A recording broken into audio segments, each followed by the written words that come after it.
Hello there and welcome to Sleep Science Lab. I'm so glad you found your way here. We will move through 100 soft, quietly astonishing facts about these beautiful creatures. Each one a small lantern of wonder, lit just brightly enough to ease your mind into stillness. If these slow, dreamy journeys bring you peace, we would gently love for you to like this video and find the subscribe button. It helps this little channel continue making nights like this one possible.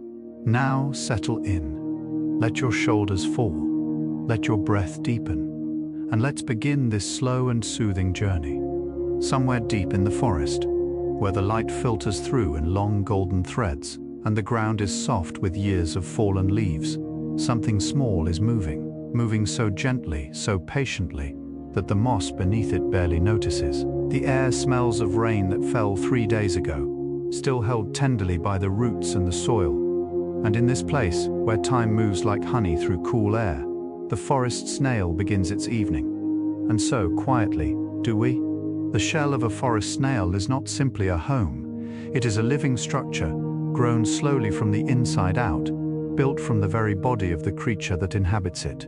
The snail secretes calcium carbonate from a thin, delicate layer of tissue called the mantle, which wraps around its soft body like a shawl. Layer by layer, over months and years, the shell thickens and strengthens, its spiral widening with each quiet season. In old-growth forests, scientists have found snail shells so ancient their calcium has seeped gently back into the soil, becoming part of the earth itself.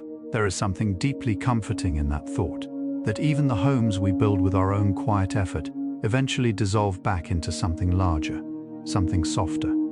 The forest accepts everything, it holds everything, and the small snail adds its gentle architecture to the long, patient memory of the trees. Rain is to the forest, snail what sunlight is to a flower. When the first drops begin to fall, softly at first, then settling into a steady, gentle rhythm against the canopy above, the forest floor awakens in a way only those who listen closely will ever notice. Snails that have rested motionless for hours beneath curled bark or sheltered stones begin to move. Their shells emerge, tilting forward as if greeting an old and beloved friend. The rain softens the soil, fills the air with deep fragrance, and makes every surface glide-worthy and welcoming. In the language of snails, rain is an invitation, written in water across every leaf. Scientists have recorded that snail activity increases dramatically within minutes of rainfall, the creatures responding with a kind of quiet, unhurried joy. The forest hums softly with the sound of that falling water, and the snails move through it like small, grateful prayers. The pace of a forest snail's movement, barely a millimeter per second on smooth ground, is so gently slow that watching one travel the length of a single fallen leaf can feel like watching the minute hand of a clock. And yet, that slowness is not a limitation. It is a form of extraordinary precision. The snail does not rush past the world, it reads it. With every forward motion, the foot of the snail, a single broad rippling muscle, scans the surface below for texture, temperature, moisture, and the faintest chemical messages left by other creatures. The forest floor, to a snail, is an endlessly detailed library of sensation. Every pore of bark, every groove of stone, every soft depression in the moss is a sentence to be read carefully. Tonight, as you lie still and let your own thoughts slow, imagine moving through the world at that pace, tasting it, feeling it, reading every quiet inch. Beneath the surface of a forest snail's seemingly simple existence lies a digestive system of quiet, patient brilliance. The snail feeds using a structure called a radula, a ribbon of tiny hardened teeth, sometimes numbering in the thousands, that rasps across the surface of food with a slow, rhythmic motion, like the softest file ever made. Mosses, lichens, decaying leaves, fungi, all of these are gathered with extraordinary gentleness. Scientists comparing different snail species have found radulae with wildly varying numbers and arrangements of teeth, each perfectly shaped for the particular foods of that snail's home forest. There is something quietly beautiful about the idea that even the tiniest creatures have evolved such specific devoted tools for tasting their particular corner of the world. The snail knows its forest intimately, not from above looking down, but from below, from within, from the slow and patient inside. In the deepest, most sheltered parts of a forest, where the light barely reaches and the air holds the cool memory of centuries. There lives a particular kind of quiet that scientists have only recently begun to study seriously. It is the quiet produced not by the absence of sound, but by the accumulation of very small sounds, layered so gently that together they form a kind of living silence. The soft drag of a snail shell across wet bark, the barely audible rhythm of a snail's breathing, the faint percussion of dew falling from one leaf to another. Researchers studying forest acoustics have found that these microsounds, too small to register consciously, play a measurable role in reducing stress hormones in nearby animals, including humans. The forest floor breathes at a frequency the body already knows. Tonight, somewhere in a forest, a snail is moving through that sound, slowly, quietly, completely at peace. Forest snails have existed on this earth for an almost incomprehensible length of time. The earliest snail fossils discovered by paleontologists date back over 500 million years, long before the first forests grew, long before the first birds sang, long before the first human hand ever reached toward a sky full of stars. In that vast, quiet stretch of time, the snail's fundamental design has changed remarkably little. The spiral shell, the soft, patient foot, the four gentle tentacles reading the world. Whatever the snail found in those ancient seas and early forests, it found something worth keeping. Scientists call creatures like this living fossils, organisms so perfectly suited to their world that time sees no reason to revise them. There is a profound, calming wisdom in that thought, that some forms of quiet, patient, unhurried living are so complete, so whole, that 500 million years cannot improve upon them. When the cold months begin to settle over the forest, when the last warmth drains from the soil and the air carries the first crystalline hint of frost, the forest snail does something deeply, beautifully wise. It retreats. Drawing its soft body fully inside its shell, the snail seals the opening with a thin membrane of dried mucus called an epiphragm, a door as delicate as tissue paper, but strong enough to hold warmth and moisture through the longest winter nights. Inside that sealed shell, the snail's heartbeat slows to the barest whisper. Its breathing deepens into something barely distinguishable from stillness. Scientists call this hibernation, but in the soft language of this evening, it sounds like something else. It sounds like the deepest, most restorative sleep imaginable, the kind where the whole world outside may frost and hush, and you remain perfectly, completely, tenderly warm within. The colors and patterns found on forest snail shells are among the most quietly breathtaking expressions of natural variation known to science. Within a single woodland, the kind you might walk through on a soft autumn morning, leaves drifting like amber thoughts, dozens of shell variations may exist side by side: pale cream with a single amber stripe, deep chestnut brown, smooth as polished wood, soft gray with the faintest blush of rose at the lip. Some shells are translucent in certain lights, glowing faintly like a paper lantern held up to a candle. Scientists studying shell color variation have found that these differences are not random. They reflect centuries of gentle adaptation to specific light conditions, temperatures, and forest backgrounds. Each shell is a portrait of its particular place, a small spiral autobiography written in calcium and color, carried quietly through the dappled, dreaming forest dark. The relationship between forest snails and the fungi that carpet the woodland floor is one of the most tender ecological partnerships in the natural world. Snails feed gently on certain fungi, carrying their spores through the forest on their bodies and in their passage becoming, without any awareness or intention, gardeners of remarkable importance. Scientists studying forest mycology have found that snail movement corridors, those silver-traced paths across the forest floor, often correspond closely with the spread patterns of particular fungi species. The snail moves through the world, eating and resting and moving again, and behind it, quietly and slowly, a garden grows. There is something in that thought that feels like a lullaby for the mind. The idea that simply moving gently through your world, eating what nourishes you, resting when you need, you leave behind you something living, something growing, something quietly, persistently beautiful. Inside the shell of a forest snail, coiled at the very center of that perfect golden spiral, lies the snail's most vital organs, its heart, its lungs, its most delicate and essential self.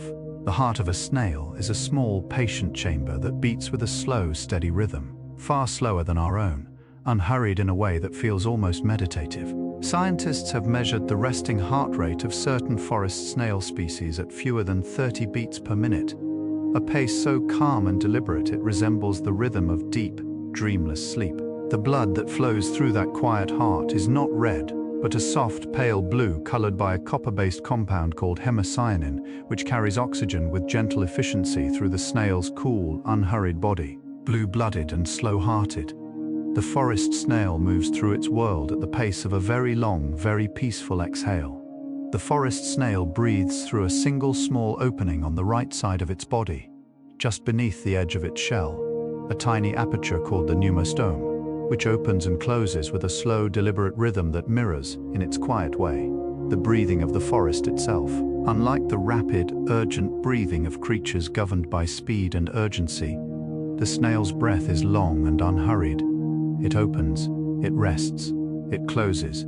Scientists studying snail respiration have noted that in high humidity, on those soft, rain-soaked evenings when the forest air is thick with the scent of wet moss and dark earth, the pneumostome opens wider and more frequently, as if the snail is drinking the air with quiet gratitude. Tonight, as you feel your own breath slow and deepen, imagine that small opening, patient, rhythmic, perfectly content, breathing in the cool, green-scented forest, one long and gentle breath at a time. Forest snails communicate in ways so subtle and so slow that for many years, scientists did not think of it as communication at all.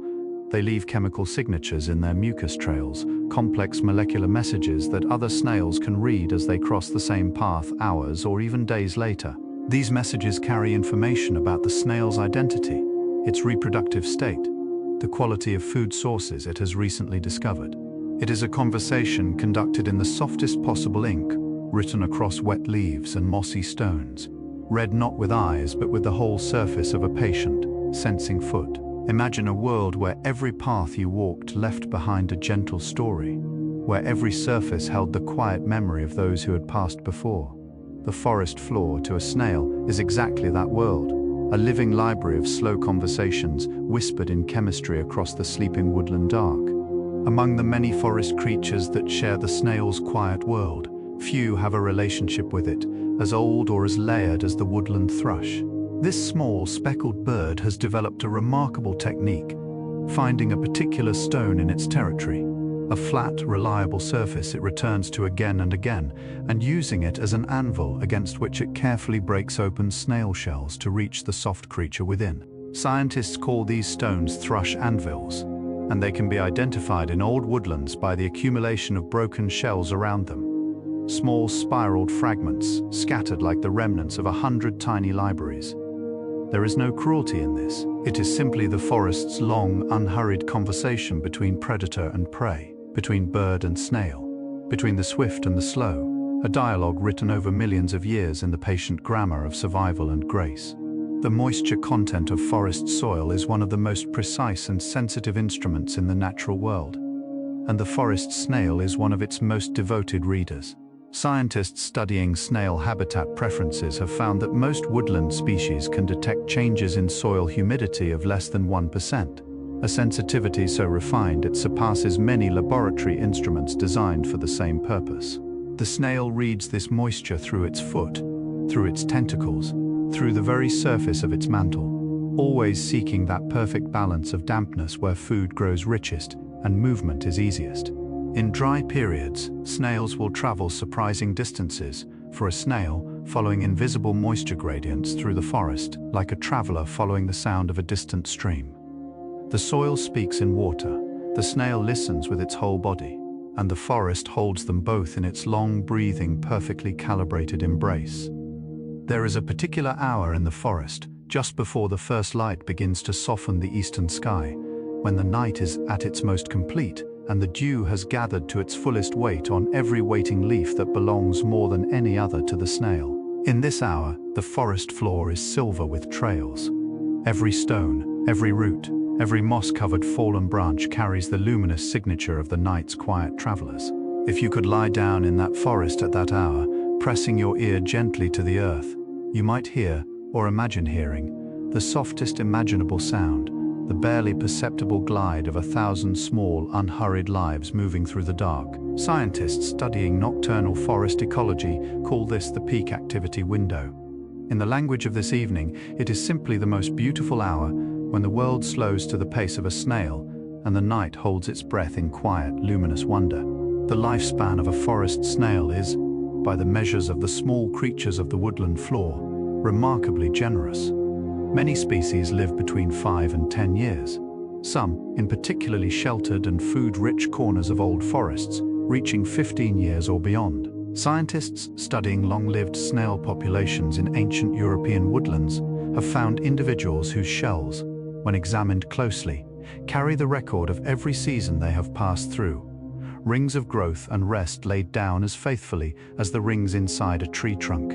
Each ring is a year.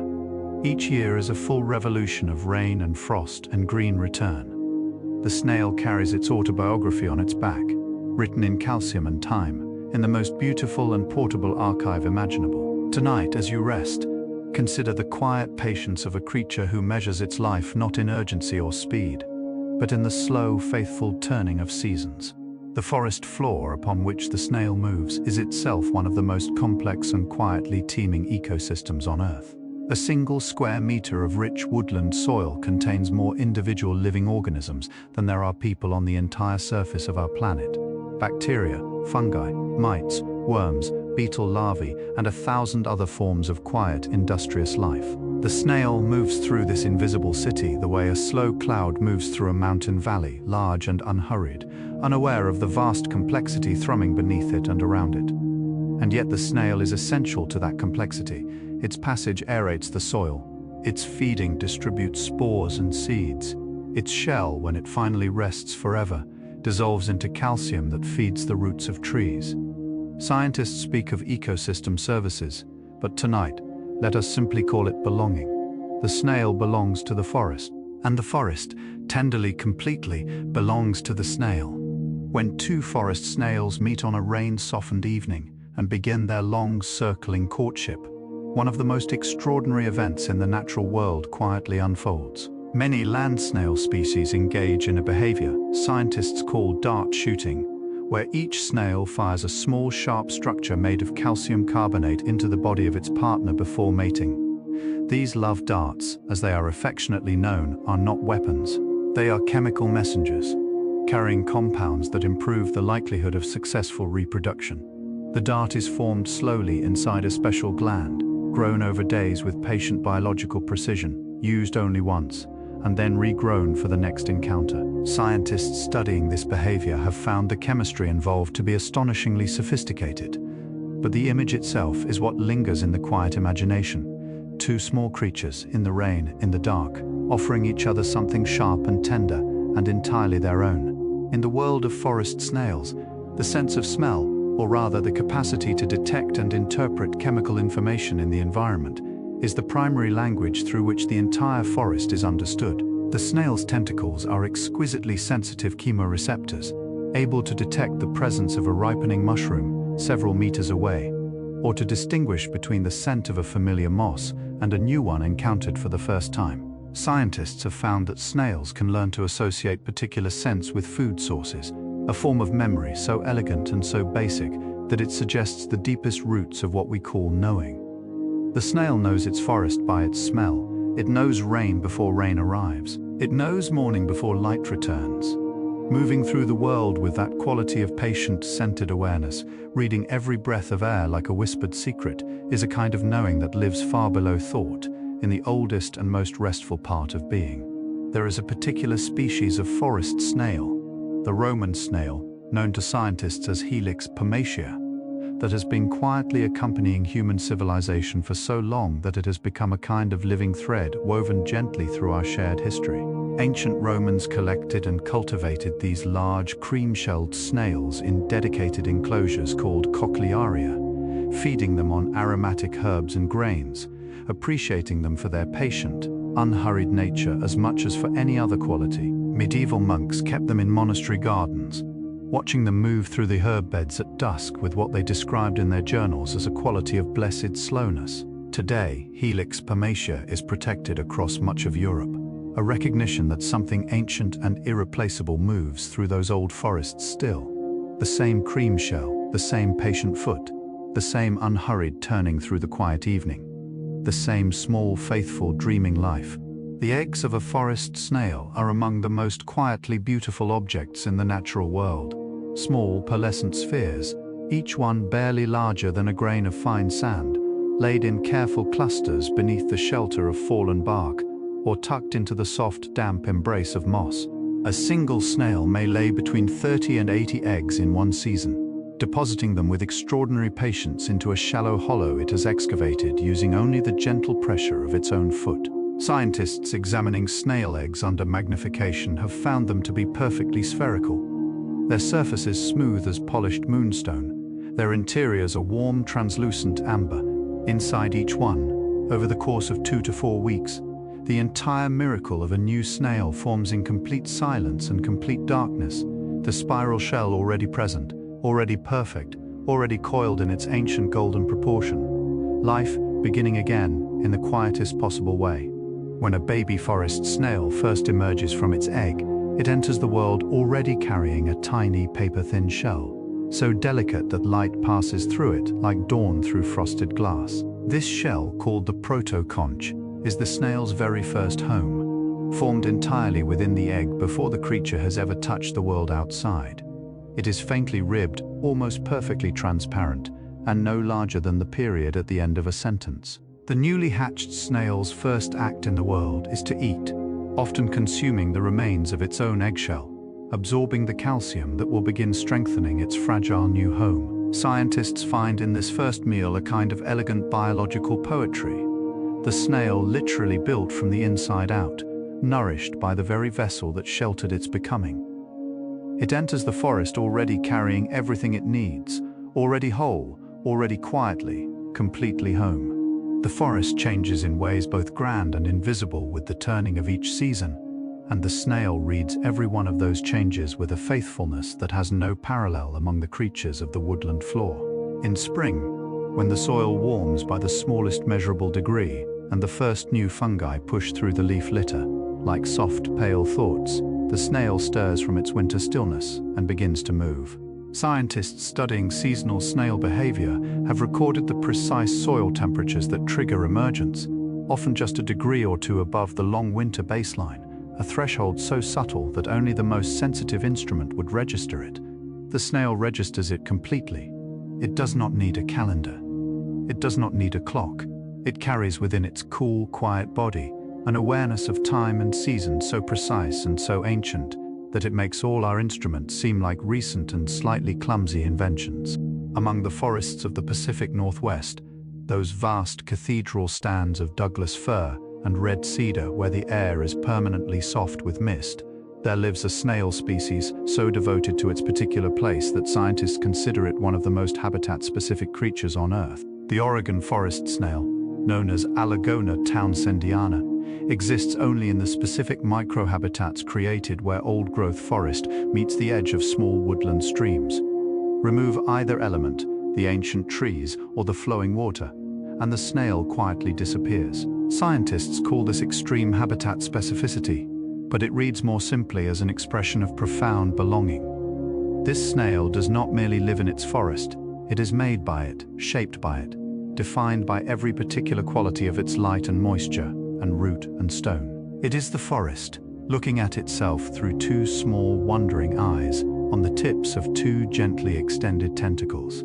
There is a quality of light that exists only in deep forests on overcast mornings, a soft, directionless luminosity that seems to rise from the ground as much as it falls from the sky, turning every surface to silver and every shadow to the gentlest shade of gray. In this light, the trails left by the night snail travelers are at their most beautiful, laid across the forest floor in threads of pure, soft radiance, crossing and recrossing, forming a map of the night's quiet journeys. Scientists studying snail navigation have found that these trails are not random.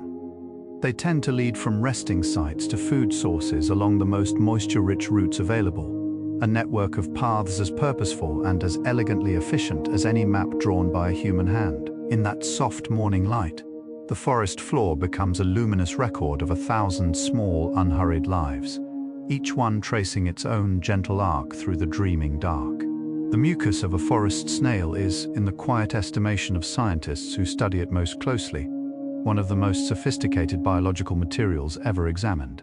It is simultaneously a lubricant and an adhesive, able to reduce friction to almost nothing on smooth surfaces while providing extraordinary grip on vertical ones. A snail can climb the inside of a glass jar, travel upside down along the underside of a broad leaf, or descend a vertical stone wall with the same unhurried confidence it moves across flat ground. The mucus achieves this through a property called non-Newtonian viscosity, meaning it changes its physical behavior in response to pressure and movement in ways that still surprise researchers working to replicate it synthetically. Biomedical engineers studying snail mucus have found potential applications in surgical adhesives and wound healing. The snail, meanwhile, simply moves through its forest, leaving its luminous trail entirely unbothered by how remarkable it is.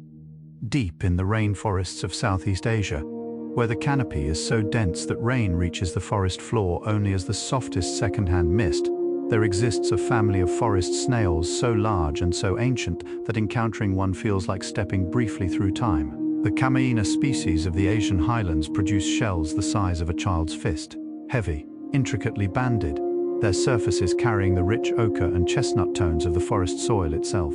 Scientists studying these large forest snails have found that their populations serve as precise biological indicators of forest health, thriving in old, undisturbed woodland and disappearing quickly when that delicate balance is altered. Where the great snails still move slowly through the undergrowth, the forest is whole. Where they have gone quiet, the forest is asking, in its patient and wordless way, for something to be restored. The snail, as always, speaks in the language of presence and absence, of slowness and stillness. The relationship between forest snails and calcium is one of the most fundamental and quietly poetic dependencies in woodland ecology. Snails require calcium carbonate to build and maintain their shells, and in forests growing on calcium-rich limestone soils, snail populations bloom in extraordinary diversity and abundance, their shells thick and richly colored. In forests growing on acidic, calcium-poor soils, snails are fewer, their shells thinner and more translucent, their lives a little more fragile and a little more precious. Scientists studying forest snail distribution across Europe have used this sensitivity to map the chemical geography of entire landscapes, reading the presence and condition of snail populations the way a doctor reads a patient's color and breath. The snail is an archive of its soil. It is built, literally and entirely, from the specific mineral character of its particular place, a creature made of ground, carrying the ground upon its back. On the island of Madeira, rising from the Atlantic in green layers of volcanic rock and laurel forest, there lives one of the most remarkable concentrations of endemic snail species anywhere on Earth. Scientists have identified over 200 species found nowhere else in the world. Each one evolved in quiet isolation over millions of years, shaped by the particular humidity, the particular vegetation, the particular quality of light that filters through Madaran laurisilva forest at different elevations. Some species live only on a single mountain slope. Some are found only in a particular type of moss, on a particular aspect of a particular valley. Each is a separate, unhurried experiment in the art of belonging. Walking through that ancient forest, you would pass a dozen different evolutionary stories within 100 meters, each one coiled in its own small, perfect spiral. Each one as complete and as quietly astonishing as a world unto itself. Scientists who dedicate their lives to the study of forest snails, malacologists as they are known, often describe their work in terms that sound less like science and more like a particular quality of attention. To study snails, they say, you must slow down completely. You must lie on the forest floor, sometimes for hours, watching a single creature navigate a single stone. You must learn to see the small as the significant. You must relinquish urgency entirely. Many malacologists speak of how their work has changed not just their understanding of snails, but their understanding of time itself, of how the patience required by their subject has quietly dissolved the habit of hurry. There is a gift hidden in the study of slow things, a permission, offered gently by the subject, to move through the world at a pace where detail becomes visible, where quiet becomes rich, where the distance between one moss-covered stone and another becomes, if you let it, a kind of entire world. There is a forest in the Carpathian Mountains of Central Europe, where the beech trees grow so tall and so close together that their canopy forms a single unbroken ceiling of pale green light, a vast, living roof beneath which the air is always cool and the ground is always soft with the accumulated leaf fall of centuries.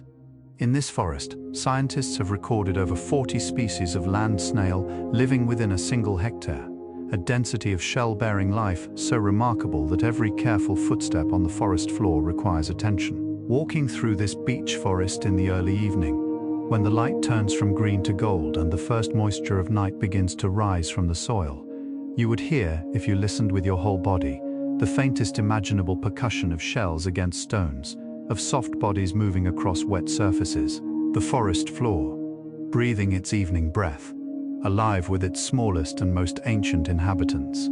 The tongue of a forest snail, the Radula we visited earlier in our journey, is, relative to the size of the creature that carries it, one of the most extraordinarily complex feeding structures in the animal kingdom. Some species possess radulae carrying over 20,000 individual teeth, arranged in precise repeating rows along a flexible ribbon of tissue that moves back and forth in a rasping motion so efficient it can scrape nutrients from surfaces that appear, to human eyes, entirely bare. Scientists studying radula structure under electron microscopes describe the teeth as architectural marvels.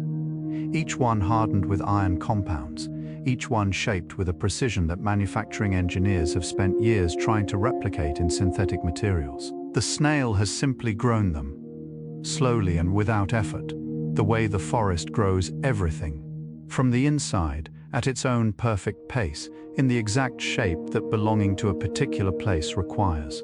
Rainforests in the highlands of Papua New Guinea shelter some of the most visually extraordinary forest snails in the world. The Papuina species, known among collectors and scientists alike as the jewels of the forest floor, produce shells of iridescent green, deep violet, and burnished gold, their surfaces reflecting light in ways more commonly associated with butterfly wings or the throat feathers of a hummingbird. These colors are produced not by pigment, but by the microscopic structure of the shell surface itself. Thin layers of calcium arranged at precise intervals that interfere with incoming light and produce color through pure physics. Scientists call this structural coloration. The forest calls it simply beautiful. Moving through that highland rainforest in the hours after rain, when every surface is wet and every color deepened, finding one of these small luminous shells resting among the dark leaf litter feels like discovering a small, quietly impossible jewel left behind by the dreaming forest itself. The forest snail has no ears, no structure designed to receive sound waves as we understand them. And yet it is not entirely without sensitivity to the vibrations that move through its world. Scientists studying snail responses to environmental stimuli have found that snails are detectably responsive to low-frequency vibrations conducted through the surfaces they rest upon. The deep, slow tremors of footsteps approaching through soil, the resonance of wind moving through tree trunks, the faint percussion of heavy rain striking the forest canopy far above. The snail does not hear these things. It feels them, through its foot, through its mantle, through the whole patient surface of its quietly aware body. There is a kind of listening in that, a full-body attentiveness to the world's most subtle communications. Tonight, as you lie still and let the sounds around you soften and slow, you might find your own body beginning to listen in that same unhurried, whole-surface way. 500 million years of evolutionary history have given the forest snail a relationship with water so intimate and so complete that the two seem at times to be simply different expressions of the same quiet element. The snail is, by weight, mostly water, its soft body held in shape by a hydrostatic pressure as gentle and as fundamental as the pressure of a river held within its banks. In dry conditions, the snail's body can lose a significant fraction of its water content and survive, retreating into its shell, sealing the opening, entering that state of suspended crystalline patience we have already visited on this journey. When moisture returns, the snail rehydrates within minutes, emerging from its sealed rest as if no time has passed at all. Scientists call this tolerance for desiccation remarkable. The snail simply calls it home, the easy movement between rest and waking, between still and flowing, between the sealed quiet of a dry night and the luminous, silver-trailed abundance of rain. In the ancient woodlands of Japan, where cedar and cypress grow in silence so deep it has its own name, Komorebi, the light that filters through leaves, forest snails have occupied a quiet but significant place in the country's long tradition of nature poetry. Haiku masters of the Edo period wrote of the snail with a particular tenderness, finding in its unhurried movement a mirror for the meditative mind. The poet Issa, who wrote more haiku about small creatures than perhaps any other writer in history, returned to the snail again and again, finding in its slow, spiral progress up a mountain slope a metaphor for the patient, devoted step-by-step journey of a life lived with attention. Slowly, slowly, he wrote, the snail climbs Mount Fuji. There is no destination anxiety in that image, no urgency, only the small, faithful body moving upward, one unhurried contraction of its single soft foot at a time, through the eternal, breathing quiet. The nervous system of a forest snail is, by the measures we typically use to evaluate such things, beautifully simple. A loose cluster of nerve ganglia, rather than a centralized brain, distributed through the body like small, quiet conversation circles rather than one loud central voice. And yet, within that simplicity, scientists have discovered a capacity for learning and memory that continues to surprise. Snails can be conditioned to associate particular stimuli with particular responses. They can remember the location of food sources. They can learn to navigate simple mazes. One landmark study found that a single identified neuron in the snail's nervous system, a cell so large it can be seen without magnification, is responsible for a surprisingly complex sequence of feeding behaviors. The snail thinks in its own soft and distributed way. It remembers, it learns, quietly, without urgency, without the noise of too many competing thoughts. It knows exactly what it needs to know. There are forests in New Zealand, those ancient primordial stands of Kari and Rimu that have been growing since before human memory began, where the native snail fauna represents one of the most extraordinary evolutionary radiations on Earth. The Pauliphanta genus of giant carnivorous land snails, their shells the deep burnished color of old mahogany, wide as a human palm, roam these forests in the deep of night, hunting earthworms with a slow and patient efficiency that seems almost philosophical in its deliberateness. Scientists studying Pauliphanta have found that these magnificent creatures can live for 25 years or more, growing their great shells one slow ring at a time through New Zealand's mild, mist-softened seasons. They are among the most protected animals in the country, each individual known, in some conservation programs, by the particular pattern of its shell, as individual and as unrepeatable as a human face. The forest after rain holds a particular quality of stillness that exists nowhere else in the natural world. The sound of falling water has ended. The canopy is still dripping, but gently now, individual drops falling from leaf to leaf in long, irregular intervals, each one a small, clear percussion in the listening quiet. The soil has absorbed what it needs and holds the rest in shallow, mirror-still pools between the roots.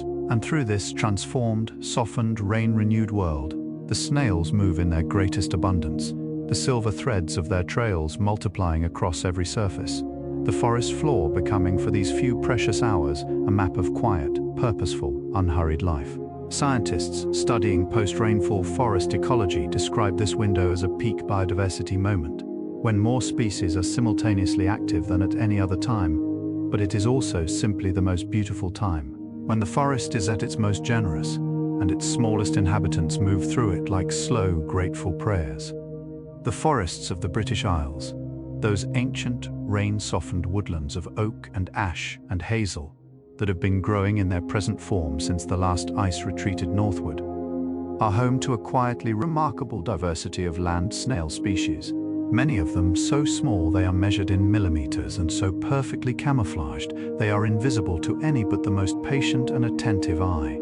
Scientists studying these miniature species, some no larger than a sesame seed, have found entire ecosystems of tiny snails living within the microhabitat of a single rotting log, each species occupying a slightly different zone of moisture and decay, each one perfectly fitted to its particular fraction of that small, dark, richly inhabited world.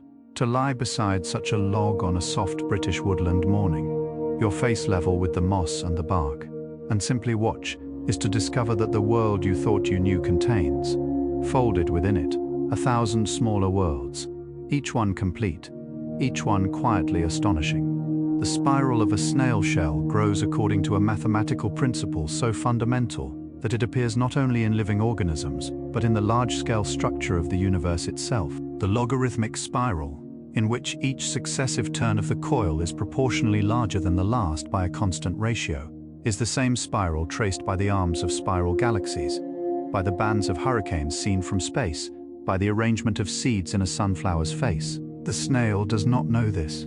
It simply grows, cell by cell, calcium layer by calcium layer, following an instruction written into its biology so deeply that no environmental force has altered it in 500 million years. Scientists find in this convergence the same mathematical truth expressed at the scale of galaxies and the scale of a garden snail, one of the most quietly profound examples of the universe's tendency to repeat its most elegant solutions across every scale of existence.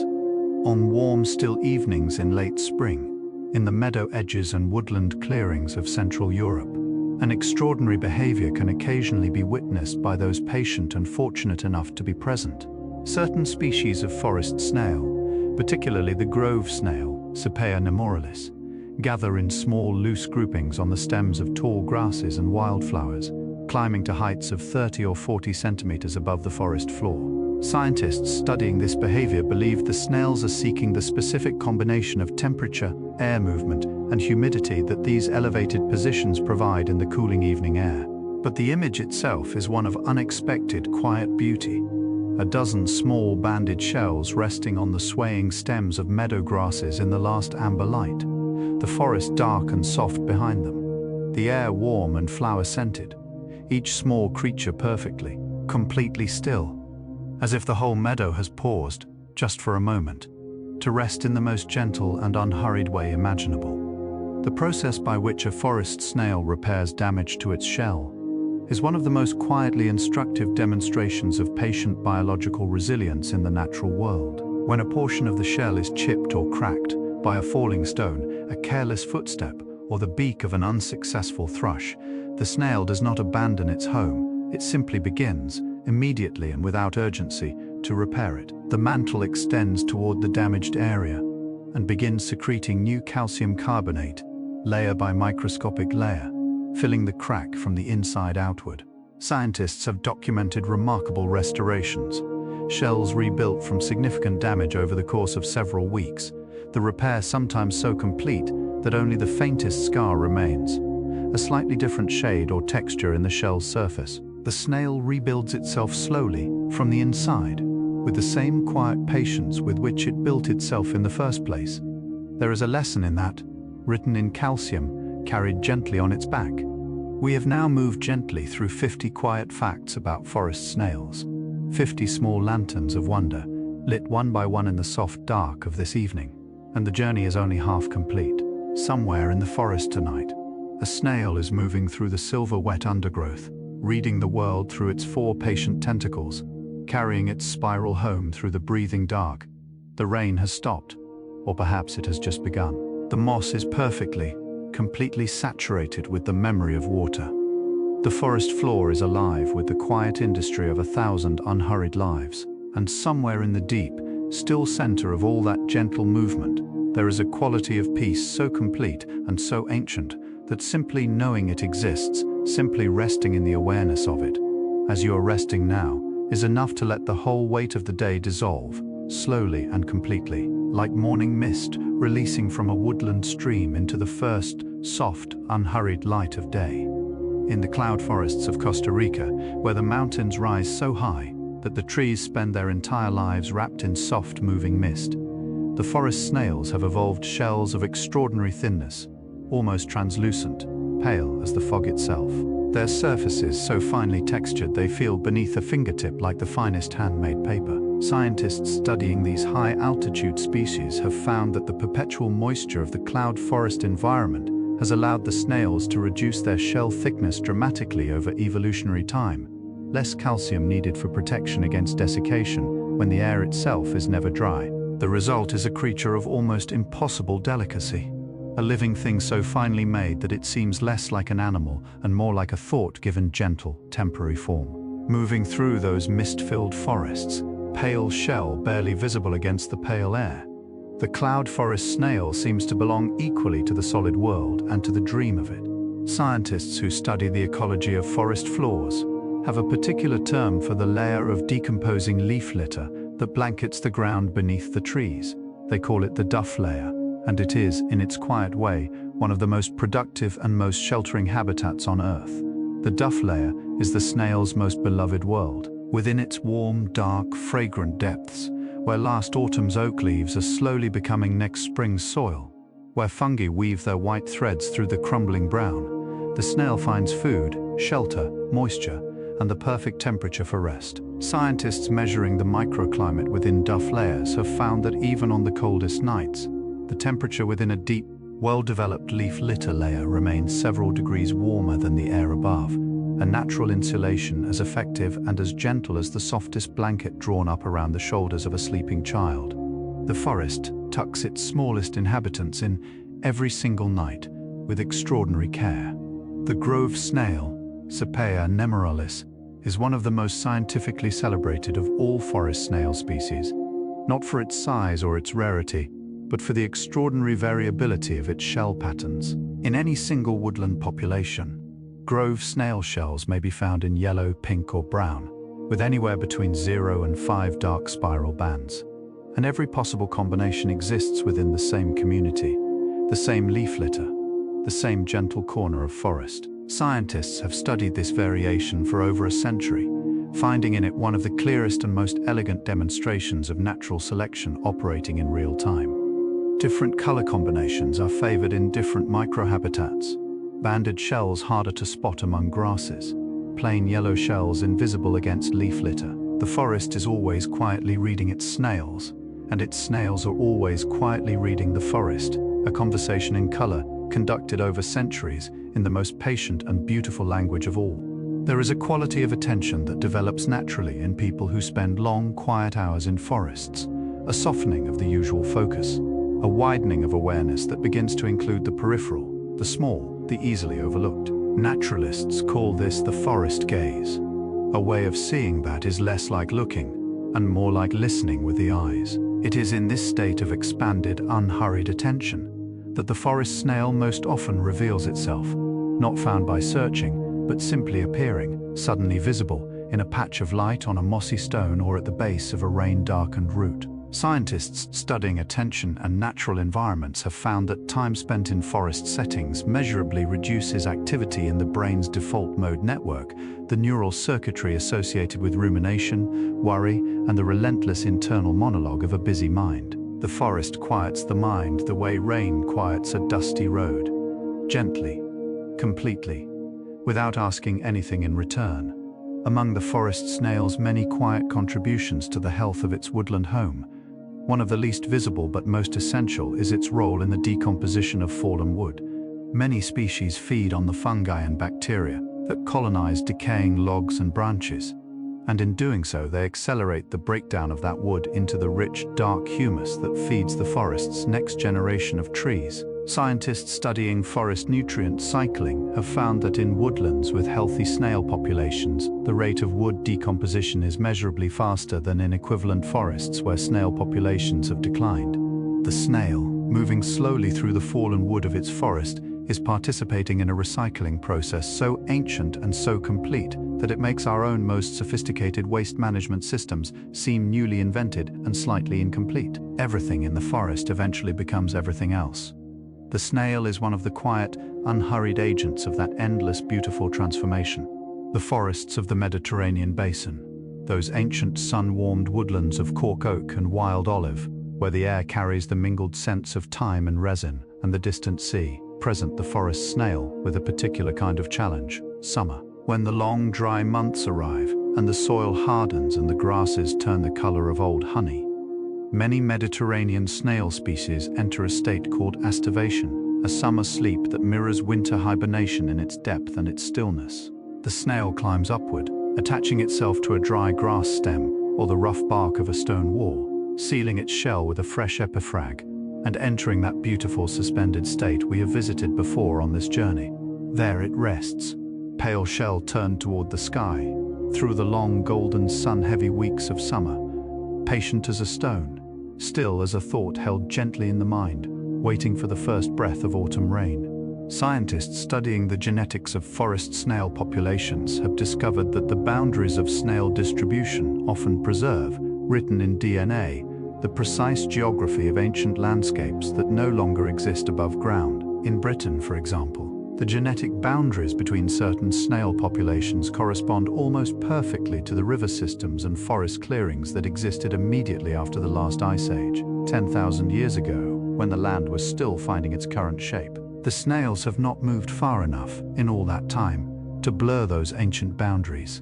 Their slowness, which might seem like limitation, has instead made them living archives, preserving in their population genetics a map of a world that vanished millennia before any human thought to record it. The snail carries not only its own home upon its back, it carries in its very cells the memory of a landscape dreaming its slow way back to warmth after the longest winter.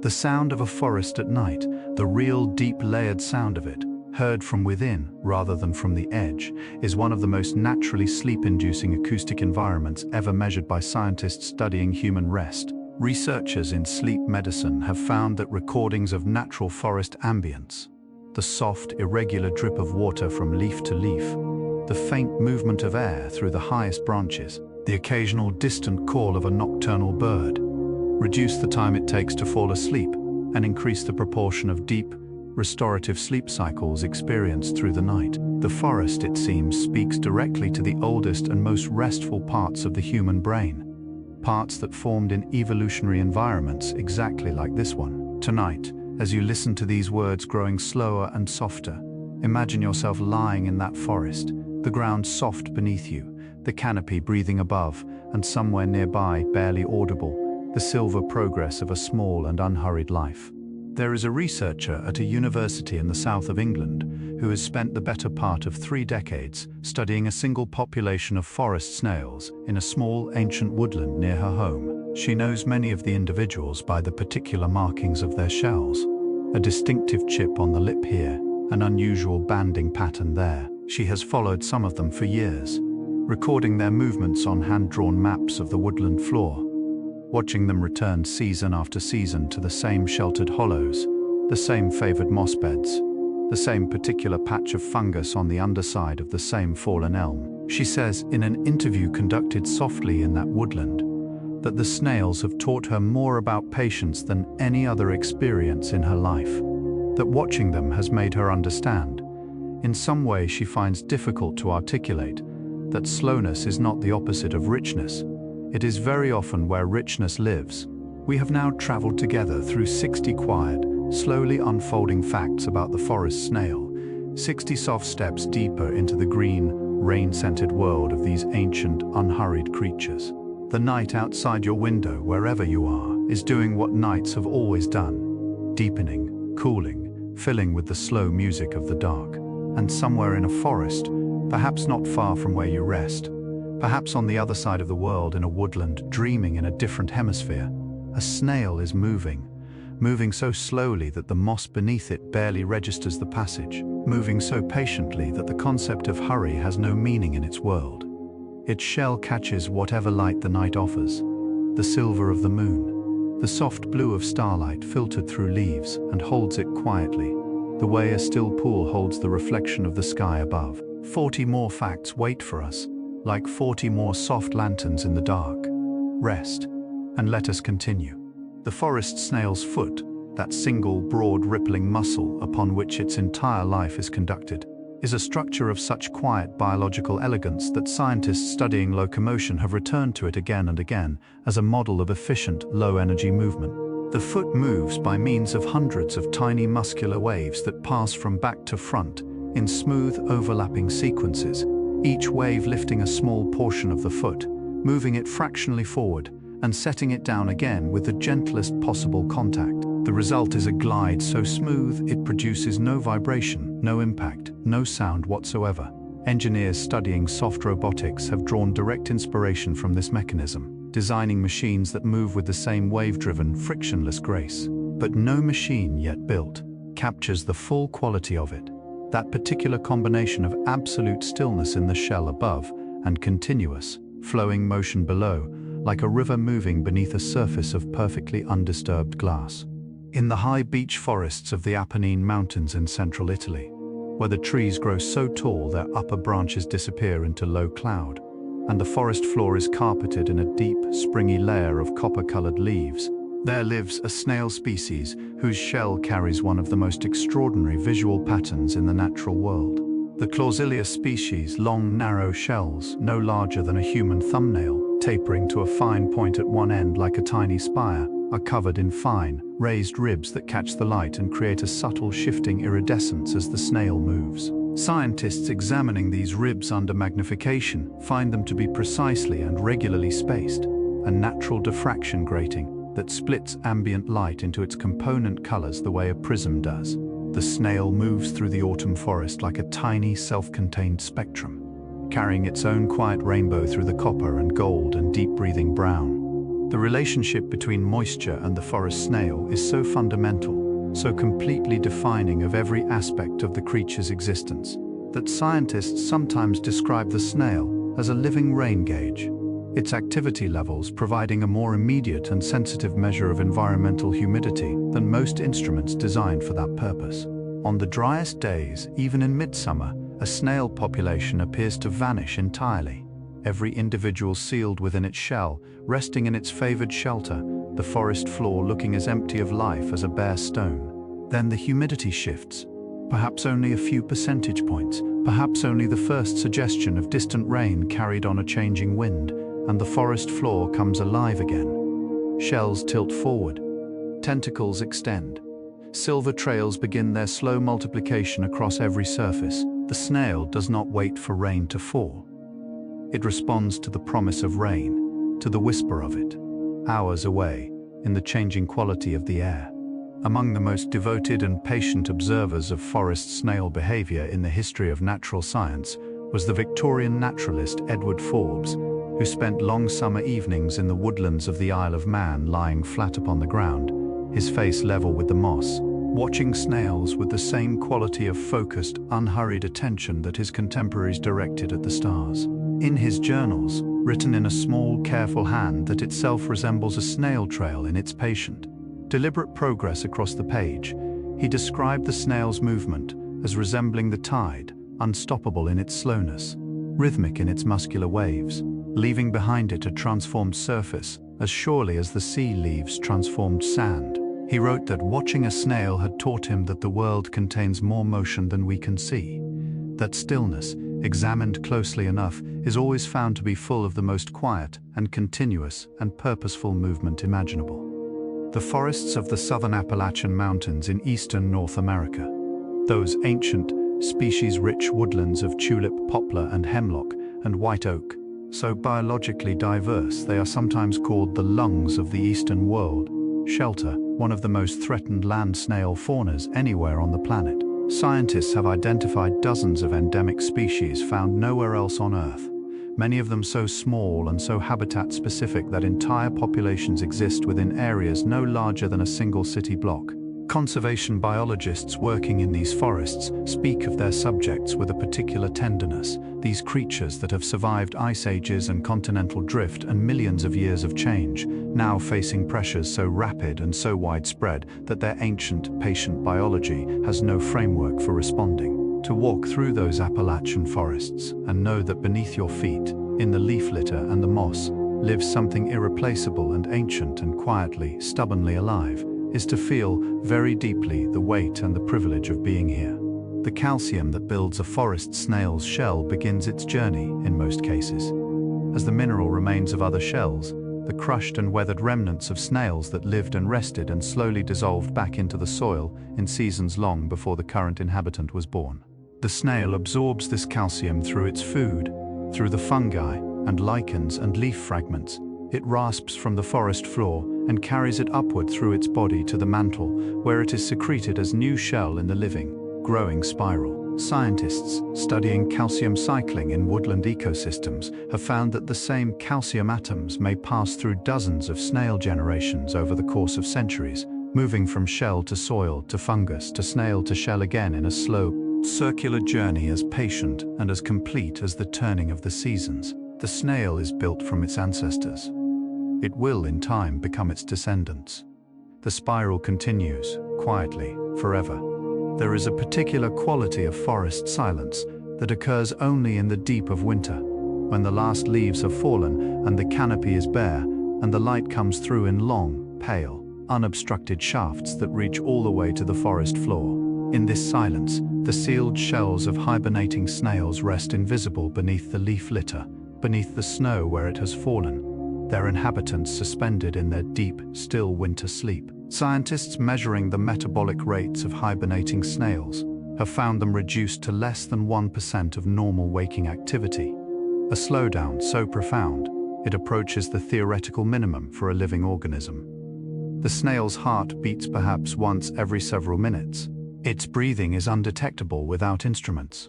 It exists in those long winter months, at the very edge of the definition of alive, resting in a stillness so complete, so absolute, so perfectly peaceful that it makes the deepest human sleep seem, by comparison, almost restless.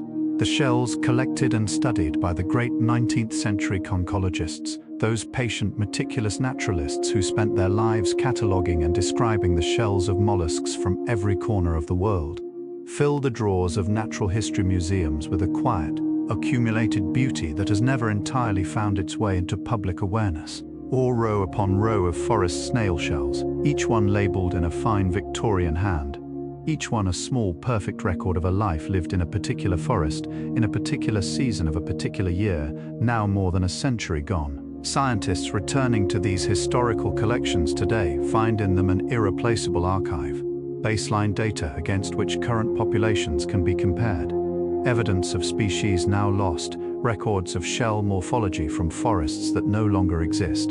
The museums hold these small spiral records the way a library holds books, carefully, in the dark, preserving the quiet testimony of lives that mattered, in forests that breathed, in seasons that will not come again. The garden of a forest snail, if we can call it that, is the precise, intimate geography of its home range, an area scientists have measured in most woodland species at between 10 and 50 square meters. Within this small territory, the snail knows every stone and root and moss bed with a familiarity so complete that it navigates in complete darkness with the confidence of a creature moving through a room it has inhabited for years. Scientists studying snail homing behavior have found that individuals displaced from their home ranges will travel in surprisingly direct lines back to their familiar territory, apparently guided by a combination of chemical memory and the subtle gradient of environmental cues that makes each small patch of forest uniquely itself. The snail does not need the whole forest.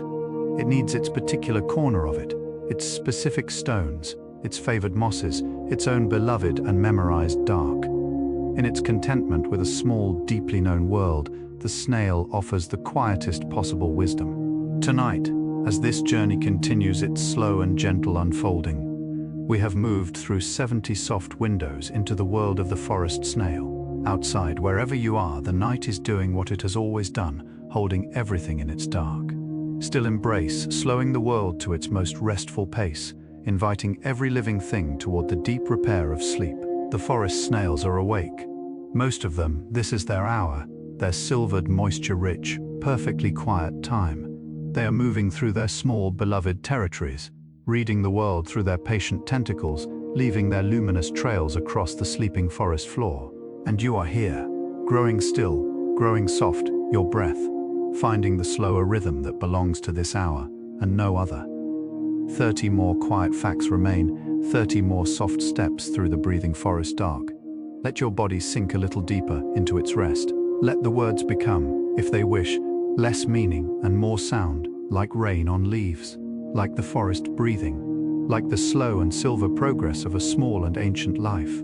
The color of a forest snail's soft body, the part that extends beyond the shell when the creature is active and moving, varies as beautifully and as specifically as the color of its shell. Some species display bodies of deep, smoky gray, almost the color of the storm-darkened bark they move across. Others are the pale, translucent cream of birch wood, or the warm amber of autumn honey, or the soft, muted green of the lichen they most frequently inhabit. Scientists studying snail body coloration have found that these colors are not incidental.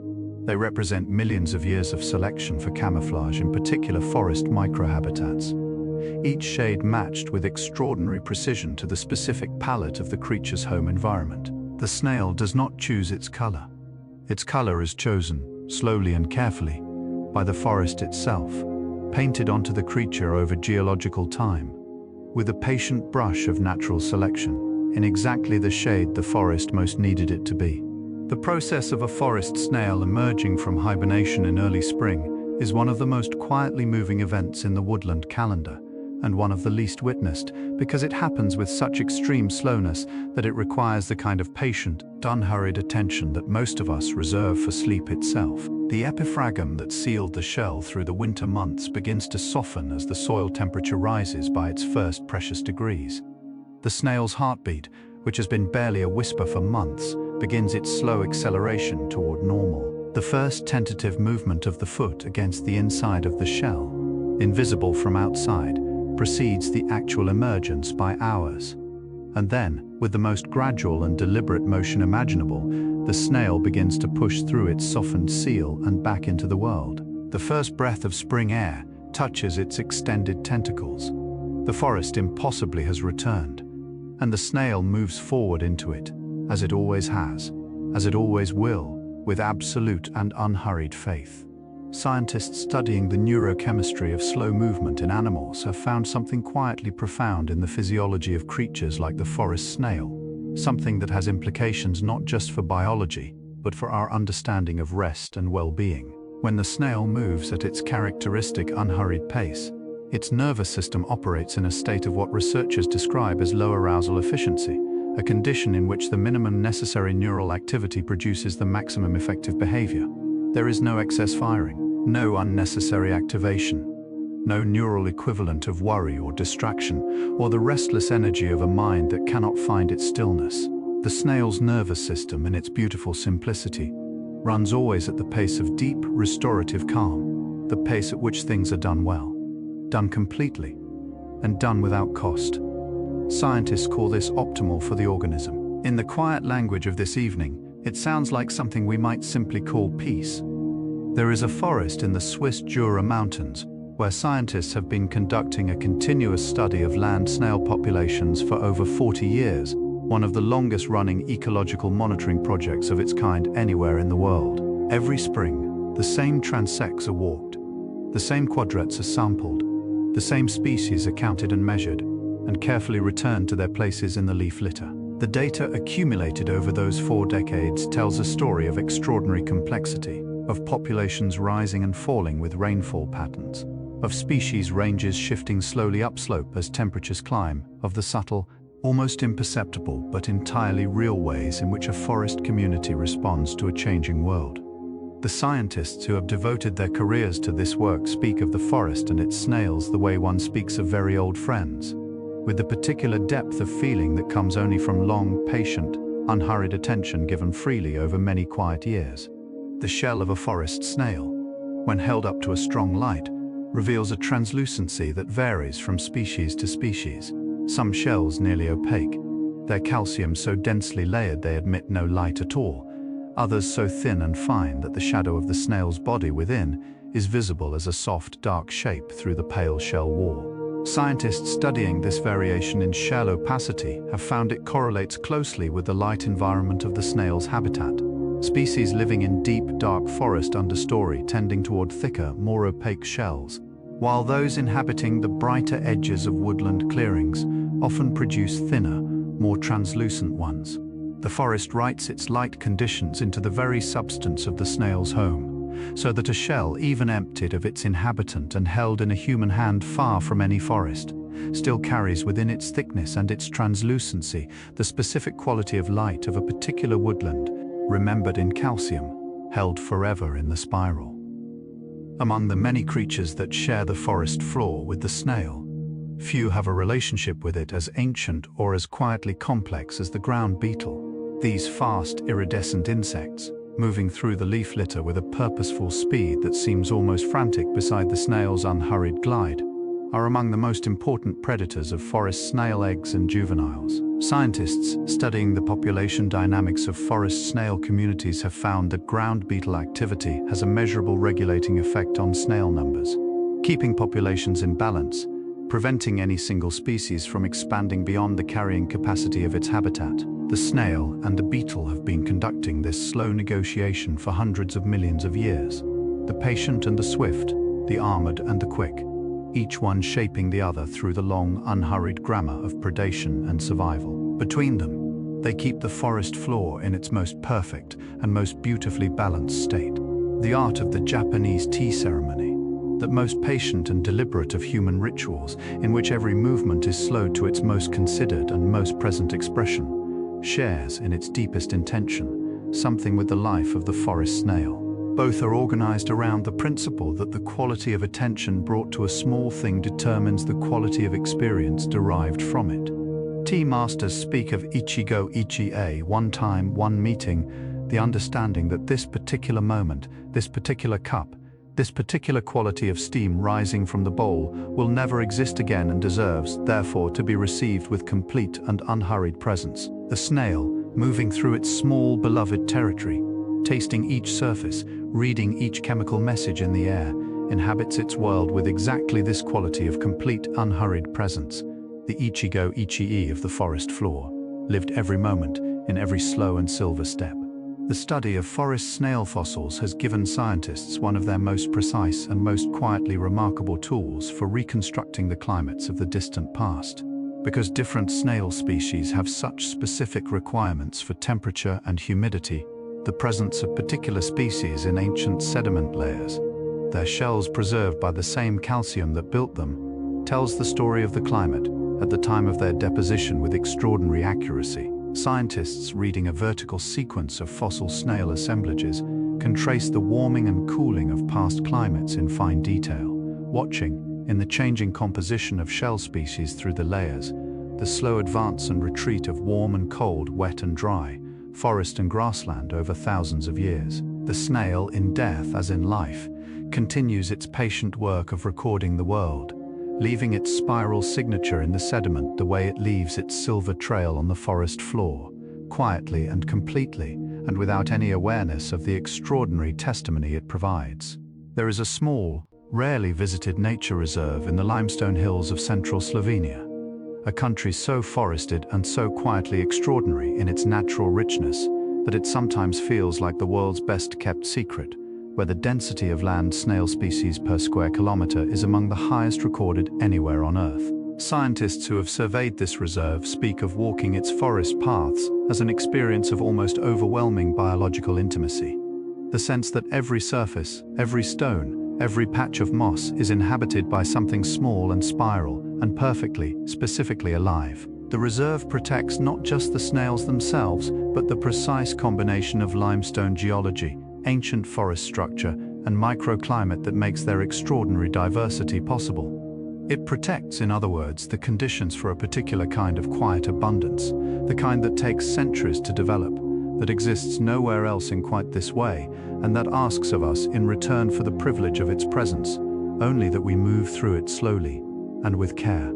The oldest known land snail shell ever recovered by paleontologists was found embedded in a deposit of ancient forest sediment in what is now the American Midwest, a small, perfectly preserved spiral of calcium carbonate, its structure identical in every essential detail to the shells of snails moving through forests today. Its age measured at over 330 million years. 330 million years. In that incomprehensible span of time, entire mountain ranges have risen and eroded back to plains. Oceans have opened and closed. The continents have drifted to their current positions from arrangements so different they are barely recognizable. Species beyond counting have appeared and vanished like thoughts passing through a dreaming mind. And through all of it, through every upheaval and every silence, every catastrophe and every slow return to green, the spiral shell has persisted, patient, unchanged, moving through whatever forest the world offered, at whatever pace the world required, with an equanimity that makes all our urgency seem very recent and very small. Scientists who study the regenerative biology of forest snails have documented something that reads, in the quiet language of this evening, less like a biological fact and more like a small, tender miracle. When a snail loses a tentacle, to the beak of a bird, to the curiosity of a larger creature, to the ordinary hazards of a life lived close to the forest floor, it grows it back, slowly, over the course of several weeks. The lost structure regenerates from the remaining tissue, the eye reforming at the tip, the chemoreceptors rebuilding their extraordinary sensitivity, the whole delicate apparatus of sensing and knowing the world reconstituting itself with patient, unhurried biological faithfulness. Scientists call this regenerative capacity remarkable among mollusks. In the softer language of wonder, it is simply this, that the snail, having lost part of its way of knowing the world, grows that knowing back, quietly, from within, without drama, entirely on its own, and entirely, in time complete. The dew that settles on the forest in the hours before dawn, that finest, most delicate precipitation, formed not from falling water, but from the air's own moisture condensing on every cool surface in the forest, is, for the forest snail, the most perfect gift the night can offer. Each droplet, barely larger than a pinhead, rests on the tip of a grass blade or the curved surface of a leaf with a surface tension so precise it forms a perfect sphere, a tiny, temporary mirror reflecting the dark sky above. The snail moves through this world of 10,000 small mirrors, its path leaving a slight disturbance in the dew's perfect arrangement, a trail of cleared surfaces among the glittering droplets, as readable in the early light as any map.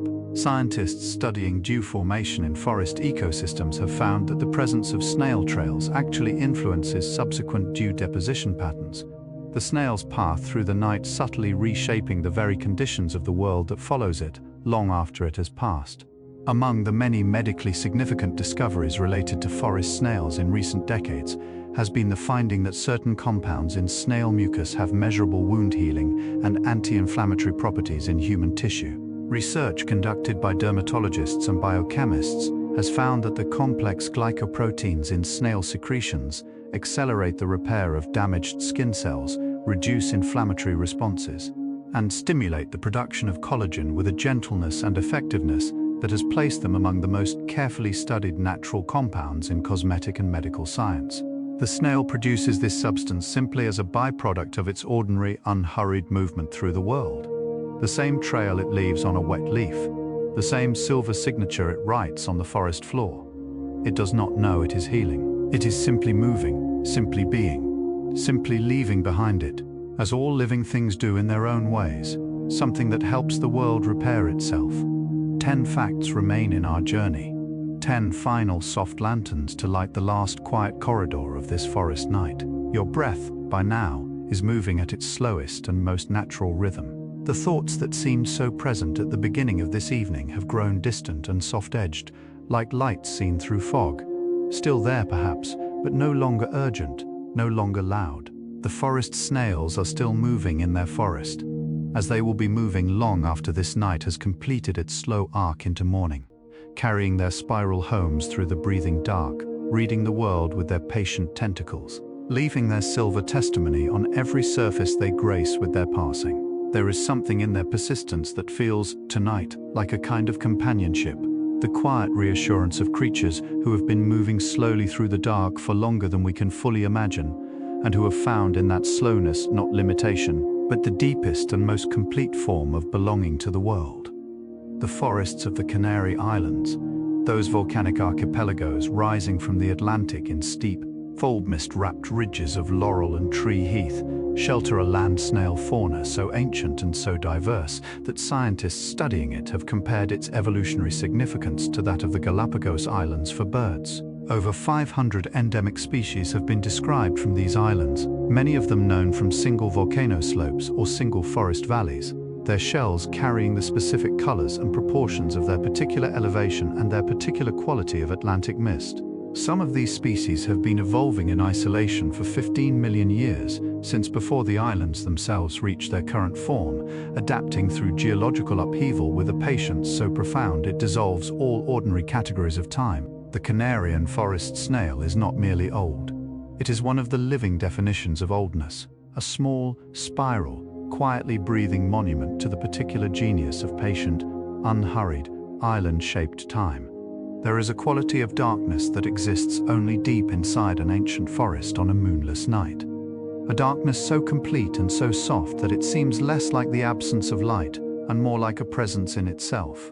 A warm and breathing thing that presses gently against the skin and fills the lungs with the cool, green-scented air of a world temporarily returned to its most essential self. In this darkness, the forest snail is at its most completely, perfectly alive, all its senses extended to their fullest reach, its foot reading every texture of the ground beneath it, its tentacles tasting the rich, layered chemistry of the night air.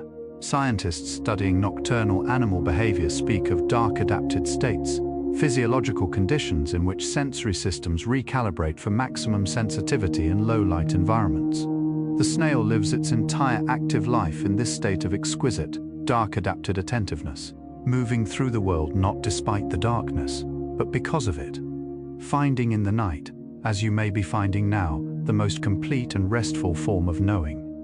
The sound a forest snail makes as it moves inaudible to the human ear without amplification, but captured by scientists using sensitive microphones pressed gently to the surfaces the snail traverses, is a sound of extraordinary softness and extraordinary regularity. A faint, rhythmic whisper of muscle against surface, repeated hundreds of times per minute in the smooth, overlapping waves of the snail's locomotion. Scientists who have listened to recordings of this sound describe it as unexpectedly, almost inexplicably calming. A sound so regular and so gentle it has the quality of a very slow, very patient heartbeat. Or the sound of breath moving through the narrowest possible passage in the quietest possible body. One researcher, listening to an amplified recording late at night in her laboratory, found that she had fallen asleep in her chair before the recording ended.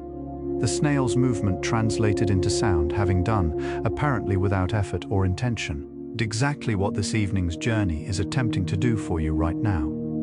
As our journey through the world of forest snails moves toward its gentle close, it seems fitting to rest for a moment with one of the most fundamental and most quietly beautiful facts about these extraordinary creatures, the fact that they are, in the most literal and complete sense, at home wherever they are. The snail does not travel toward its home. It carries its home with it, always present, always perfectly fitted, always exactly the right size and the right weight for the creature within. Scientists studying the biomechanics of shell carrying have found that the shell's weight and center of gravity are so precisely matched to the snail's body that the energetic cost of carrying it is almost unmeasurably small. The home adds no burden. It simply belongs, as naturally and as completely as a thought belongs to the mind that thinks it, as a breath belongs to the body that breathes it, as this particular moment of rest belongs to you, exactly here, exactly now, exactly as you are. In the taxonomy of forest snails, that vast, patient, still incomplete scientific project of naming and describing and understanding the full diversity of shell-bearing life on the forest floors of the world, there are currently over 24,000 recognized species of land snail, with scientists estimating that the true number may be twice that or more. 24,000 known expressions of the same ancient, patient, spiral-shelled idea, each one shaped by its particular forest, its particular soil, its particular quality of rain and light and season into something unrepeatable and irreplaceable. 24,000 quiet ways of being slowly, completely, faithfully at home in the world. Scientists working to describe and protect this diversity speak of a responsibility to slowness, the understanding that the creatures most at risk from our accelerating world are often those whose beauty and importance are only visible to those willing to move at something closer to their pace, to stop, to look closely, to find in the small and the slow the most enduring forms of wonder. The forests of the world are shrinking. This is a fact as quiet and as heavy as a stone placed gently in still water, and as they shrink, the communities of forest snails within them contract and fragment, and in some cases, simply cease. Scientists studying land snail extinction rates have found that snails represent one of the most severely affected groups of animals in the current period of global biodiversity loss. Their requirement for specific, stable, old undisturbed microhabitats making them among the first casualties of forest fragmentation and change.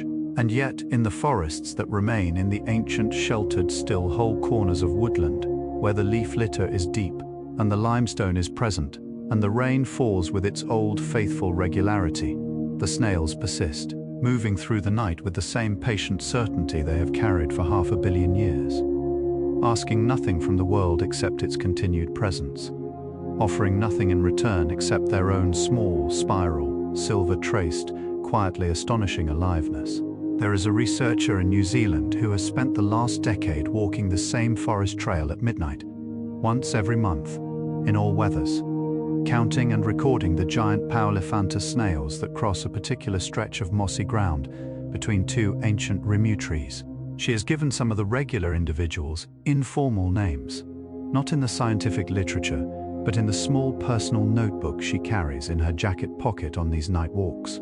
She says that coming to know individual snails over years, watching the same great mahogany shell appear month after month on the same stretch of forest floor, growing imperceptibly larger, moving with the same unhurried confidence through the same rainy dark, has given her a feeling she struggles to name precisely, something between gratitude and recognition, the feeling of being known in return by something ancient and patient and entirely itself, something that has been here long before her and will, she hopes with everything she has, be here long after.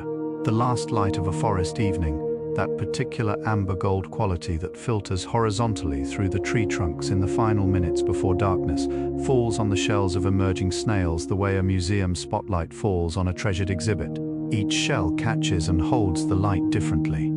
The smooth ones gleaming softly, the ribbed ones breaking the light into tiny parallel shadows, the banded ones appearing suddenly vivid in colors that were invisible an hour before. Scientists have a term for this hour.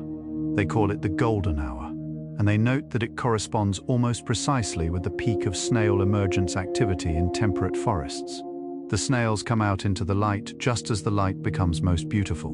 Whether this is coincidence or something more, whether the snail, in some way beyond our measuring, is drawn by beauty as well as by moisture and temperature, is a question science has not yet answered, and perhaps does not need to. On the forest floor tonight, in whatever forest exists closest to where you are resting, whether you can see it or only imagine it, there are snails moving through the dark, moving at the pace of deep, unhurried breathing, moving through a world made of moisture and moss, and the soft chemical memory of 1,000 previous journeys. Their shells carry the mathematics of galaxies. Their trails carry messages in a language older than words. Their hearts beat at the rhythm of the deepest sleep. They have been here, in one form or another, since before the first tree grew toward the first sky, patient witnesses to every transformation the world has undergone, survivors of every upheaval, inheritors of every quiet return to green. They do not know they are ancient. They do not know they are remarkable. They simply move and rest and move again through the breathing dark, through the silver-wet moss, through the long and patient and endlessly generous night, as they have always moved, as they will always move, as long as there are forests, as long as there is rain. And here, in the last and softest fact of our 100, we arrive at something that is less a fact and more a feeling. The feeling that comes from having spent this long, quiet evening in the company of creatures who have mastered, over 500 million unhurried years, the art of being completely, peacefully, perfectly present in the world. The forest snail does not wish it were somewhere else. It does not wish it were moving faster, or that its shell were different, or that the moss beneath its foot were the moss of some other, better forest. It is here. It is this. It moves through its small, beloved, completely sufficient world with a wholeness and a contentment that asks nothing and needs nothing beyond the cool air, the wet ground, the dark and the slow, faithful turning of its own small spiral through the breathing night. That is the final fact, the simplest and the deepest, the one that the snail has always known, and that we, perhaps, are only beginning, in moments like this one, to remember. And so we arrive, gently and without hurry, at the closing of our 100 quiet windows into the world of the forest snail. 100 small lanterns, lit one by one through the long, soft hours of this evening, each one a different facet of the same ancient, patient, spiral-shelled wonder. And now, As the last of those lanterns settles into its steady, quiet glow, let us rest here for a moment in the warmth of everything we have moved through together. We have traveled from the ancient seas where the first snails drew their first spirals in the primordial quiet, all the way to the forests of tonight, to the moss beds and rain-softened leaf litter and limestone-rich soils where, right now, in forests on every inhabited continent, these extraordinary creatures are moving through their silver-traced, unhurried lives. We have visited the cloud forests of Costa Rica and the laurel forests of the Canary Islands. We have lain beside ancient beech trees in the Carpathians and walked midnight trails in the rainforests of New Zealand. We have held in the gentle hollow of imagination shells that carry the mathematics of galaxies and the color of old honey and the translucent delicacy of frosted glass. We have learned that the snail carries its home always with it, and that this home is grown from within, slowly and faithfully, from the same substance as the soil beneath it. We have learned that the snail's heart beats at the pace of the deepest sleep, that its blood runs the soft blue of a winter sky, that its nervous system operates in a state of permanent, beautiful calm. We have learned that its trails are libraries, that its shells are archives, that its patient presence in a forest is one of the most precise and most quietly eloquent indicators of that forest's health and wholeness. And perhaps in moving through all of this, we have learned something else. Something the facts themselves have been quietly pointing toward all evening. That there is a form of living, so patient, so present, so completely at home in its own small beloved world, that it does not merely survive the passage of time. It becomes in some essential way part of the very fabric of time itself, woven into the forest, into the soil, into the slow, faithful turning of season into season, rain into root, shell into earth, earth into shell again. The snail does not rush toward its life. It simply is its life, completely, unhurriedly, in every moment and every silver step. And tonight, in this long and quiet and forest-scented hour, perhaps you have been for a little while something like that too. And so, dear traveler, our journey through the forest comes to its softest and most gentle close. You have walked with us through 100 quiet wonders, through rain-soaked moss and ancient limestone, through moonlit trails and sealed winter shells, through the patient, silver-traced lives of creatures who have been moving slowly through the world's forests since long before the first human voice ever rose into the listening dark. You have traveled far tonight, and yet you have not moved at all. You have simply allowed the world to come to you, slowly, warmly, one soft and luminous fact at a time. That is the gift the forest snail offers, if we are willing to receive it. Not drama, not urgency, not the bright, sharp stimulation of speed and noise and constant arrival. Only this, the quiet invitation to slow down to the pace at which the world reveals its deepest beauty. The pace of dew forming on a curved leaf. The pace of a shell growing layer by patient layer, from the inside out. The pace of a small, ancient, blue-blooded heart beating its 30 unhurried beats per minute in the deep of a rain-softened forest night. You are allowed to move at that pace tonight. You are allowed to let every thought that does not belong to this moment drift away like morning mist from a woodland stream, gently, without resistance, without loss. You are allowed to be exactly as still as you are, exactly as soft, exactly as slow. The forest is breathing somewhere nearby, even if you cannot hear it. The snails are moving through their silver-lit dark, as they have always moved, as they will always move, patient and whole and completely, quietly at home. Let your body be heavy. Let your breath be slow. Let the night hold you the way the forest holds its smallest and most ancient inhabitants, tenderly, completely, without condition. You are home. You are safe. You are exactly where you need to be. Good night and sleep deeply.